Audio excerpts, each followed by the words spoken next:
तो कैसे हैं आप लोग? चलिए आज शुरू करने हैं हम कि हिंदी ऑनर्स में जिन लोगों ने सेमेस्टर 6 तक पहुंच गए हैं उनका डीएसई पेपर 4 किस टाइप का पूछा जाएगा। ठीक, चाहे आप डीएससी का पेपर बी भी बोल सकते हैं इसे। DSC BA Hindi honours semester 6 DSC paper 4। ठीक, देखिए जब भी आप एग्ज़ाम देंगे 22 में 24 में 26 में तो इसी टाइप के प्रश्न पूछे जाएंगे, क्योंकि यह जो पेपर है 2021 में पूछा गया प्रश्नों का पेपर है।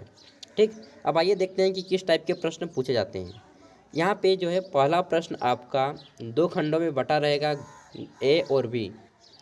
तो खंड ए में आपको 1 अंकों के 10 प्रश्नों का उत्तर देना है। 1 अंकों के 10 प्रश्नों का उत्तर देना है, और ये जो उत्तर लिखेंगे आप इसे आप एक शब्द या एक लाइन में दीजिए, उससे ज़्यादा नहीं यार, फालतू समय बर्बाद होगा।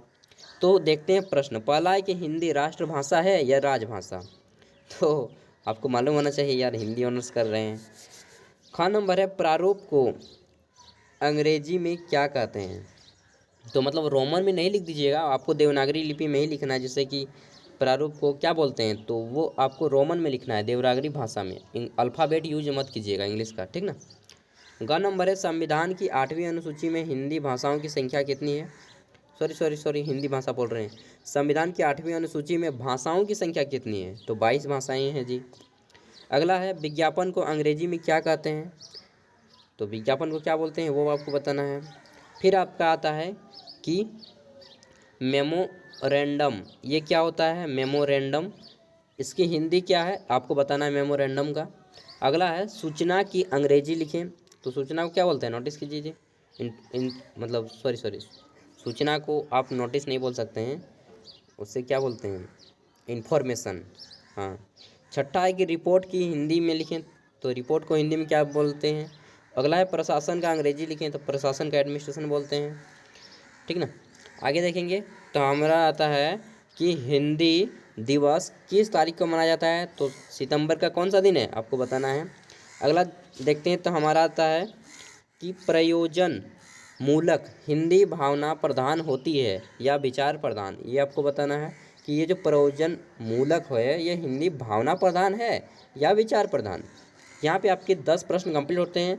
अब प्रश्न संख्या 1 का ग्रुप बी आता है यहाँ पे, और यहाँ पे बोला जा रहा है कि निम्नलिखित पर संक्षिप्त टिप्पणी लिखना है, छोटा सा नोट लिखना है। 5 अंकों के 2 प्रश्नों के उत्तर देने हैं, 10 नंबर मिलेगा, और 5 अंकों के प्रश्नों का उत्तर आपको 80 शब्दों में देने हैं, ठीक, यानी कि 1 पेज में। पहला है हिंदी राजभाषा, हिंदी के ऊपर छोटा सा नोट लिखिए। दूसरा है आपका पारिभाषिक शब्दावली के ऊपर। आगे देखेंगे तो हमारा आता है कि निम्नलिखित लघु उत्तरीय प्रश्नों में से किसी एक का उत्तर दें, यानी कि 20 अंक का ये प्रश्न है आपका, पूरा 2 नंबर 20 अंक का प्रश्न है, और 2 में से किसी एक को बनाना है, ठीक।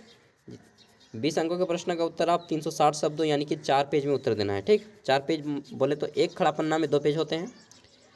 तो पहला है राजभाषा और राष्ट्रभाषा में क्या अंतर होता है, ये आपको बताना है। दूसरा है हिंदी के विकास में फोर्ट विलियम कॉलेज की भूमिका बताना है, ठीक, प्रकाश डालना है। और तीसरा प्रश्न आता है आपका 40 नंबर का है, इसमें 20 अंकों के 2 प्रश्नों के उत्तर देने हैं।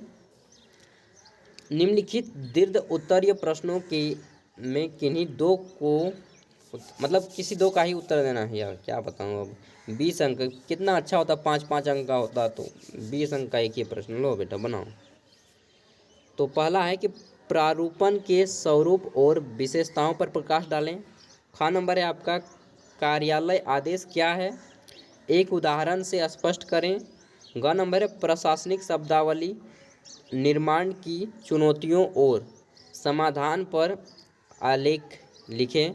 घ नंबर है सामान्य हिंदी एवं प्रयोजन मूलक हिंदी में अंतर स्पष्ट करें, ठीक। तो ये हो गया हमारा ये पेपर। इस पेपर में इसी टाइप के आपको प्रश्न देखने को मिलेंगे। तो अगर आपको किसी भी अन्य सब्जेक्ट का पेपर देखना हो, चाहे आपका कोई दोस्त ग्रेजुएशन में पढ़ रहा हो, तो उन तक भी वीडियो को शेयर कीजिएगा। यहाँ पे सभी सब्जेक्ट और सभी सेमेस्टर के क्वेश्चन पेपर, साथ ही सभी ईयर के क्वेश्चन पेपर हमारे चैनल पर अपलोड किए जाते हैं, तो आप उसे जा करके देख सकते हैं। तो चलिए बेस्ट ऑफ लक, अच्छे से एग्जाम दीजिए यार, मस्त से एग्जाम दीजिए और आप ग्रेजुएट बन जाइए। सेमेस्टर 6 में है यार, और कुछ रिलैक्स लीजिए, उसके बाद आप एमए और पीजी कीजिएगा, ठीक ना।